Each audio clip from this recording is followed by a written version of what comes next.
I tell you what, I'm so excited to be in this room. Well, that's weird. A jury's in Manchester. Delightful.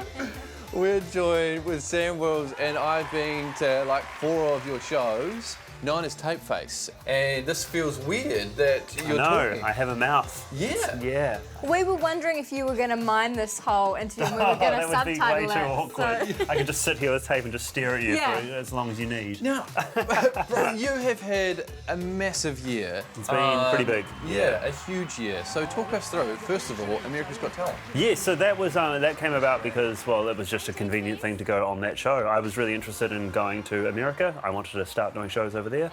It's like when I came over to this country, when I moved from New Zealand to the UK, I had to start all over again. So I was going into comedy clubs and open mic nights and getting seen on the circuit and that sort of thing. And it took me 5 or 6 years until I eventually went to the Edinburgh Fringe Festival and then flew that apart and then started touring. So I've got myself a very good career in this country now.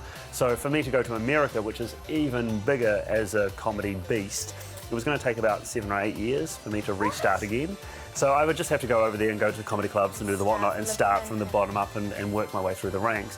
And I just don't have time for that. So I decided to a show like America's Got Talent, it is a platform for exposure. And so I thought if I go on that show, I could be seen quickly and then I can start touring and straight away into it.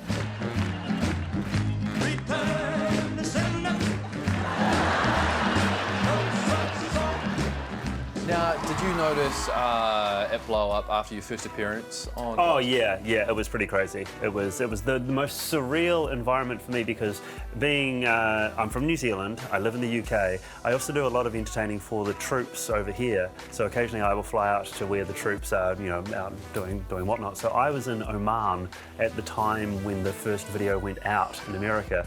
So all of a sudden this online thing blows up. I'm in Oman, a New Zealander, watching America's Got Talent. It's like there's so many odd factors going on. It's like I don't know what's going on, but yeah, it absolutely went crazy. Like, because looking on Got Talent's YouTube page, you're in the top 3. Yeah. Most with viewed 45 videos. million hits on a video. It's pretty silly.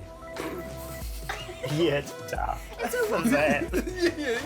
that. I'm still waiting at some point somebody's going to go, hang on a second, they're just gloves. Just waiting for that. That's the thing, you have perfectly mastered your technique and your craft. I'm doing nothing. Yes. It's wonderful and it is simple theatre and it's a beautiful thing because Thank you you. can travel around the world with that. Yeah, well, the joy is that it is an international show. Like when I was in New Zealand and the idea for doing the World Table Show, it came about because I won the Billy T. James Award. That was in 2005. So when I was doing my normal stand-up comedy and shock comedy and prop comedy in New Zealand, and after winning the Billy T. James, everyone sort of assumed I was just going to keep doing more of the same shows. And you wanted to change it I up. always want to change it. I always want to go, don't expect me to do what you think I'm going to do. So I always try and sideline people a wee bit and go for something completely different. So a silent character was born. So yeah, the World Table Space came out of that. Where, like, talk us through some of the countries that you've been to around the world. Oh, okay. We've been, some of the fun ones, did South Korea. That was a joy. So I went there and did a few shows. Singapore. Been through most of Europe at the moment. Yeah, we're doing some more stuff going into Germany next year. Maybe doing some stuff in Russia.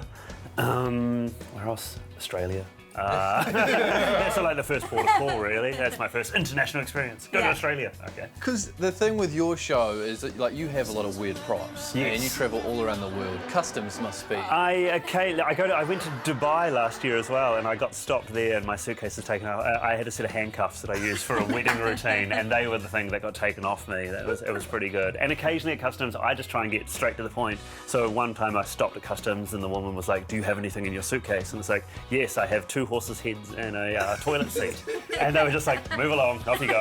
Don't worry about it, leave it to it." Seen it all before. And then occasionally when they do open it up and look through it, oh, and even better is when I open up my luggage when I get somewhere and there's that little bit of paper saying, "Your luggage has been inspected by blah, blah, blah."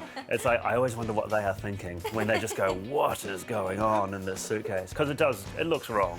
Well, you've got your suitcase here because you've got a show tonight, so I'm thinking, can we have a look? This is my life. So this is where this is how I tour. So when I'm touring, I do shows that can be up to 40 minutes long, and I just turn up with my bits and bobs and set it up. So this is how I run my life.